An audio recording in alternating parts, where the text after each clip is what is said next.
பிரபல யூடியூபர் இர்ஃபான் தனக்கு பிறக்க போகிற குழந்தை வந்து ஆனா பெண்ணா அப்படின்றத வெளிநாட்டில் துபாய் போய் கண்டுபிடிச்சி இங்கே வந்து என்ன குழந்தை பிறக்க போகுதுன்னு எல்லாருக்கும் யூடியூப்பில் சொன்னதுனால அவர் 5 வருஷம் ஜெயிலுக்கு போகிறாரு அப்படின்னு சொன்னால் உங்களால் நம்ப முடியுதா? அப்படி என்ன நடந்தது? அப்படி ஜெண்டர் வெளியே சொல்கிறதுனால பிறக்க போகிற குழந்தையோட பாலினத்தை வெளியே சொல்கிறதுனால என்ன பிரச்சனை அப்படின்ற எல்லாத்தையுமே வந்து டீட்டெயிலாக பார்க்கலாம். Welcome to Tamil vibes. YouTuber Irfan அவரை பற்றி எல்லாருக்குமே தெரியும். இர்ஃபான்ஸ் வியூ அப்படின்ற ஒரு ஃபேமஸான சேனல், அதுவும் வந்து எல்லாருக்குமே தெரிஞ்சிருக்கும். ஃபுட் பிளாக் வீடியோஸ் வந்து பண்ணிகிட்டு இருந்தார். மேரேஜ் ஆச்சு. மேரேஜ் ஆனதுக்கப்புறமா கப்புள்ஸ் வீடியோலாம் வந்து பண்ண ஆரம்பிச்சிட்டாரு. கப்புளாக குக் பண்ணுறாங்க, விளாக் போகிறாங்க, எல்லாத்தையுமே வந்து அப்லோட் பண்ண ஆரம்பிச்சிட்டாரு. ஸோ ஜூன் 28 தான் வந்து அவங்களோட ஒய்ஃப் வந்து கன்சீவாக இருக்காங்க, எங்களோட ஃபேமிலி வந்து க்ரோ ஆக போகுது அப்படின்னு சொல்லி சோஷியல் மீடியாவில் முதல் முறையாக அனௌன்ஸ்மெண்ட் வந்து இர்ஃபான் வந்து பண்ணியிருந்தாரு. ஸோ ஒரு 2 வாரத்துக்கு முன்னாடி அவங்களோட ஃபர்ஸ்ட் இயர் ஆனிவர்சரிக்கு வந்து நாங்கள் வந்து துபாய் போக போகிறோம் அப்படின்னு சொல்லி போயிருந்தாங்க.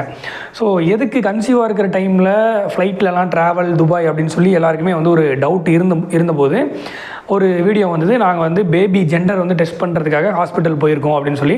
ஸோ அதுலேயே வந்து அவருக்கு கமெண்ட் பண்ணுறவங்களாம் வந்து பேபியோட ஜெண்டர் தெரிஞ்சுக்க போகிறோம் அப்படின்னு சொல்ல வேண்டியதுனா எதுக்கு ஆனிவர்சரி ட்ரிப்புன்னு சொல்லி சொல்கிறீங்க அப்படின்னு சொல்லி நிறைய பேர்லாம் வந்து அப்போவே வந்து விமர்சனம் பண்ணிகிட்டு இருந்தாங்க. இர்ஃபான் வந்து துபாயில் அவங்களுக்கு பிறக்க போகிற குழந்தை வந்து ஆனா பெண்ணா அப்படின்றத தெரிஞ்சுக்கிட்டு இங்கே வந்து அந்த லெட்டரை வந்து அவங்க ரிப்போர்ட் வந்து அவங்க ஓப்பன் பண்ணாமல் ஒரு சர்ப்ரைஸாக ஒரு பார்ட்டி அரேஞ்ச் பண்ணி எல்லாருக்குமே அவங்களோட ஃப்ரெண்ட்ஸ் அண்ட் ஃபேமிலிஸ் எல்லாருக்குமே வந்து ஒரு சர்ப்ரைஸாக நம்ம சொல்லலாம் அப்படின்னு சொல்லி அதை வந்து வீடியோவும் எடுத்து அதை யூடியூப்லேயும் அப்லோட் பண்ணி என்ன ஜெண்டர் அப்படின்றத வந்து ரிவீல் பண்ணிட்டாங்க. ஸோ இது பண்ணதுக்கப்புறம் என்னாச்சு அப்படின்னு பார்த்தீங்கன்னா கமெண்ட்ஸ்லேயே வந்து நிறைய பேர் பாசிட்டிவாகவும் சொல்லியிருந்தாங்க, நிறைய பேர் வந்து நெகட்டிவாக சொல்லியிருந்தாங்க. இப்படி பண்ணக்கூடாது, இதெல்லாம் தப்பு அப்படின்ற மாதிரி நிறைய பேர் சொல்லியிருந்தாங்க. ஸோ இப்போ என்ன பிரச்சனைனா, நம்ம மருத்துவத்துறை அப்புறம் வந்து சுகாதாரத்துறை இவங்க வந்து என்ன பண்ணியிருக்காங்கன்னா இர்ஃபான் அவர்களுக்கு வந்து ஒரு நோட்டீஸ் அனுப்பியிருக்காங்க. என்ன, நீங்கள் செஞ்சது வந்து தப்பு, இதுக்கு வந்து ஒரு தடை சட்டம் இருக்குது. பிறக்க போகிற குழந்தைய வந்து ஆனா பெண்ணா அப்படின்றத வந்து நம்ம தெரிஞ்சிக்கக்கூடாது, அதை வெளியே சொல்லவும் கூடாது, யாருக்கிட்டையும் கேட்கவும் கூடாது ஹாஸ்பிட்டலில் உள்ளவங்ககிட்ட அப்படின்னு சொல்லி 1994 வந்து நம்ம நாட்டில் ஒரு தடை சட்டம் போட்டிருக்காங்க. அப்படி இருக்கும்போது நீங்கள் எப்படி இந்த ஒரு விஷயத்தை பண்ணலாம்? அது மட்டும் இல்லாமல் நீங்கள் வந்து ஒரு மிகப்பெரிய இன்ஃப்ளூயன்சர், இப்படி இருக்கும்போது இந்த விஷயத்தை எப்படி நீங்கள் பண்ணலாம் அப்படின்னு சொல்லி ஒரு கேள்வி எழுப்பியிருக்காங்க. இதுக்கு இர்ஃபான் வந்து சரியான பதில் கொடுக்காத பட்சத்தில் அவர் மேலே வந்து அபராதமும் கட்டுற மாதிரி வரும், சிறைக்கு செல்ல வேண்டிய நிலைமையும் வரும். சரி, இந்த சட்டம் என்ன சொல்லுது? குழந்தைங்களோட பாலினம் என்ன, ஆனா பெண்ணா அப்படின்னு தெரிஞ்சிக்கக்கூடாது. எதுக்கு அந்த சட்டம் என்ன சொல்லுது அப்படின்றத பார்ப்போம். இந்த மாதிரி விளம்பர பலகையை நீங்கள் அரசு மருத்துவமனைகள் நிறையா இதில் பார்த்துருப்பீங்க. அதில் என்ன போட்டிருக்காங்க பாருங்கள். கர்ப்பிணி பெண்கள் மற்றும் அவர்களின் உடனாளர்கள் கவனத்திற்கு, கருவின் பாலினம் அறிவித்தல், பாலின தேர்வை தடை செய்தல் சட்டம் 1994, PCPINDT ஆக்ட் 1994 பிரிவு 6 படி தடை செய்யப்பட்டுள்ளது. இருக்கிறவங்க அவங்களோட கணவர் அவங்க வந்து அங்கே இருக்கிற மருத்துவர்கள்ட்டையோ இல்லை ஸ்கேன் பண்ணுற அந்த லேபில் உள்ளவங்ககிட்டையோ போயிட்டு நீங்கள் வந்து வற்புறுத்தக்கூடாது. இந்த குழந்தை வந்து என்னன்னு சொல்லுங்கள் அப்படின்னு சொல்லி அவங்கக்கிட்ட கேட்டிங்கன்னா உங்கள் மேலேயும் வழக்கு பதிவாங்க, சொன்னாங்கன்னா அவங்க மேலேயும் வந்து வழக்கு பதிவாங்க. இதுக்கு வந்து 50,000 1 லட்சம் வரைக்கும் அபராதமும் இருக்கலாம், 3 வருஷத்துலேருந்து 5 வருஷம் வரைக்கும் சிறை தண்டனையும் இருக்கலாம். இந்த சட்டம் வந்து இதுதான் சொல்லுது. 1994 குழந்தைங்களோட பாலினம் ஆனா பெண்ணா அப்படின்றத வெளியே சொல்லக்கூடாது அப்படின்றதுக்காக உருவாக்கப்பட்ட ஒரு சட்டம் தான் இது. இந்த ஆக்ட் வந்து இன்னும் என்ன சொல்லுதுன்னா, பிறக்க போகிற குழந்தைய வந்து அவங்க முன்னாடியே தெரிஞ்சுக்கிறதுனால எனக்கு இந்த குழந்தை தான் வேணும் அப்படின்னு அவங்க செலக்ட் பண்ணி அபார்ஷன் பண்ணுறதுக்கான வாய்ப்புகள் இருக்குது. ஸோ இதை நம்ம தடுக்கிறதுக்காக தான் இந்த சட்டம் வந்து உருவாக்கப்பட்டிருக்கு அப்படின்றத வந்து ரொம்ப தெளிவாக சொல்லியிருக்காங்க. ஓகே, இப்போ நம்மள நிறைய பேர் கேள்வி வரும், எனக்கு பிறக்க போகிற குழந்தையோட பாலினத்தை தெரிஞ்சுக்கிறதுல எனக்கு என்ன பிரச்சனை இருக்குது, இதுக்கு எதுக்கு ஒரு தடை சட்டம் கொண்டு வந்து இவ்வளோ ஸ்ட்ரிக்டாக வந்து இதை வந்து ஃபாலோ பண்ணிகிட்டு இருக்காங்க அப்படின்னு சொல்லி நம்மளுக்கு இந்த இடத்துல எல்லாருக்குமே வந்து ஒரு கேள்வி வரும். கொஞ்சம் முன்னாடி ஒரு 1900 அந்த மாதிரி காலகட்டத்தில் நாம் போனோம் அப்படின்னா நம்ம நிறைய பழைய படங்கள்லாம் பார்த்துருப்போம். பெண் குழந்தை பிறந்தது அப்படின்னா அதை வந்து கள்ளிப்பால் வச்சு கொன்றுவாங்க, கள்ளிப்பால் கொடுத்து கொன்றுவாங்க. நிறைய படங்களில் காமிச்சிருப்பாங்க. எதுக்கு அப்படின்னா யாருமே வந்து பெண் குழந்தைய வந்து விரும்ப மாட்டாங்க. ஒரு அடிமைத்தனம், பெண்ணாக இருந்தால் ஒரு அடிமைத்தனமாக தான் இருக்கணும், தீட்டு அந்த மாதிரிலாம் நினச்சி பெண் குழந்தைகள் பிறந்தாலே வந்து கொன்றுவாங்க. அந்த சமுதாயத்திலேருந்து வந்தவங்க தான் நம்ம எல்லாருமே. ஸோ அதுக்கப்புறம் கொஞ்சம் பரிணாம வளர்ச்சி அடைய என்ன ஆகுது அப்படின்னா ஸோ அந்த டைம்லலாம் எப்படி இருக்கும், மருத்துவ வசதிலாம் இருக்காது.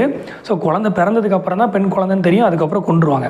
ஸோ கொஞ்சம் மருத்துவ வசதிகள்லாம் அதிகமாக கருவில் இருக்கும்போதே என்ன குழந்தை அப்படின்னு சொல்லி கண்டுபிடிக்க ஆரம்பிச்சிட்டாங்க. கருவிலே வந்து அந்த குழந்தைய வந்து அழிச்சிடுறாங்க.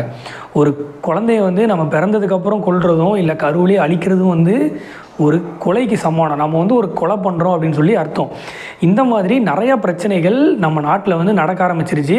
இது 2021 நடந்த சம்பவம். 3 பெண் குழந்தைங்க அதனால் வளர்க்க முடியல அப்படின்னு சொல்லி ஒரு குழந்தைய வந்து அவங்க பெற்றவங்களே வந்து கொன்னுருக்காங்க. இது 2021 நம்ம மதுரையில் நடந்த சம்பவம்.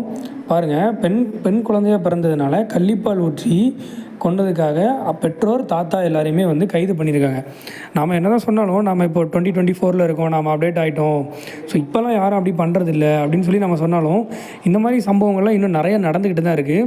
ஸோ இந்த மாதிரி சம்பவங்கள்லாம் நடக்கக்கூடாது, கருவிலே நடக்கக்கூடாது அப்படின்னு சொல்லி தடுக்கிறதுக்காக தான் இந்த சட்டங்கள் வந்து உருவாக்கப்பட்டிருக்கு. ஒரு கட்டத்தில் வந்து பெண் குழந்தைகள் அந்த பிறப்பு விகிதமே வந்து குறைஞ்சிருச்சு அப்படின்னு சொல்லி ஒரு ரீசர்ச்சில் கூட சொல்கிறாங்க. ஸோ இப்படி இருக்கிறதுனால அந்த குழந்தைங்களுக்கு மட்டும் பாதிப்பு இல்லை. என்ன ஆகுதுன்னா, இப்போ 2-3 தடவை கண்டினியூஸாக கன்சீவ் ஆகுறாங்க. ஸோ அவங்களுக்கு வந்து பெண் குழந்தை அப்படின்னு சொல்லி அபார்ஷன் பண்ணிகிட்டே இருக்காங்க. அப்படின்னா அந்த தாய்க்கு வந்து பிரச்சனை, அதனாலேயே நிறையா பெண்கள் வந்து இறந்து போயிருக்காங்க.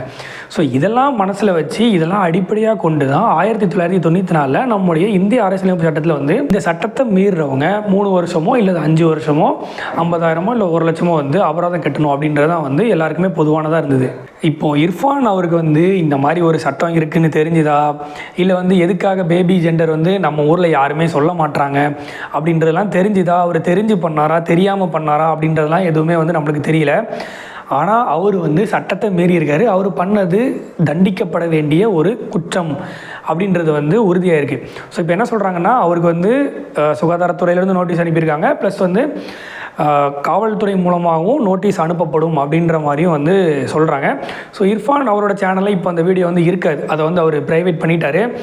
என்னோட ஒப்பீனியன் என்னென்னா, இர்ஃபானுக்கு வந்து பணம் இருக்குது, அவர் துபாயில் போய் அந்த விஷயத்தை பற்றி தெரிஞ்சிக்கல அப்படின்றது வந்து அவரோட தனிப்பட்ட உரிமை, அதில் வந்து நம்ம தலையிட முடியாது. இப்போ பார்த்திங்கன்னா ஸ்ரீலங்காவிலலாம் வந்து ஜெண்டர் வந்து ரிவீல் பண்ணலாம், அதுக்கு அலௌடு தான். நம்ம நாட்டில் இப்படி இருக்குது அப்படின்னா அதுக்கான சில காரணங்கள் இருக்குது.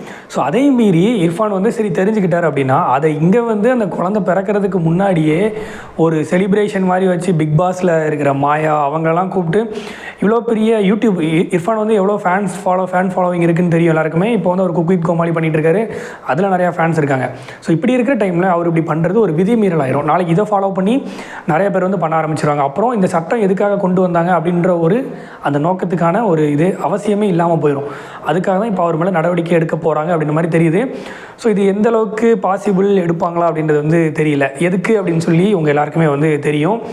வெயிட் பண்ணி பார்ப்போம் இந்த விஷயத்தில் அடுத்து என்ன நடக்க போகுது அப்படின்றத. இந்த விஷயத்தை பற்றி நீங்கள் என்ன நினைக்கிறீங்க? இர்ஃபான் செஞ்சது கரெக்டாக தப்பா அப்படின்றத மறக்காமல் கமெண்ட் செக்ஷனில் சொல்லுங்கள்.